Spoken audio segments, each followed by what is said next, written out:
శ్రీలంకతో జరుగుతున్న independence day టెస్టులో భారత యువ బ్యాటర్ దేవదత్ పడిక్కల్ సెంచరీతో అదరకొట్టాడు.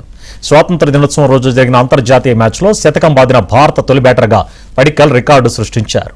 అలాగే అతడి కెరీర్లో టెస్టులలో ఇదే సెంచరీ కావడం కూడా విశేషం.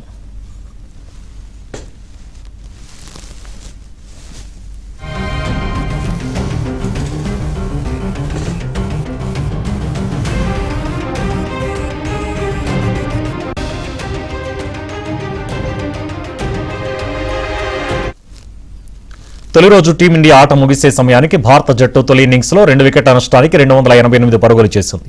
టాప్స్ గెలిచి బ్యాటింగ్ ఎంచుకున్న భారత జట్టుకు వర్షం పలుమార్లు ఆటంకం కలిగించినప్పటికీ దేవదత్ పడిక్కల్ అద్భుత శతకంతో కదం తొక్కాడు. 178 బంతులలో 12 ఫోర్లు ఒక 6తో 131 పరుగులు చేశాడు. ఓపెనర్ యశస్వి జైస్వాల్ 32 పరుగులు చేసి రనౌట్ అయ్యాడు. కెప్టెన్ శుభ్మన్ గిల్ 16 పరుగులు చేసి నిరాశపరిచాడు.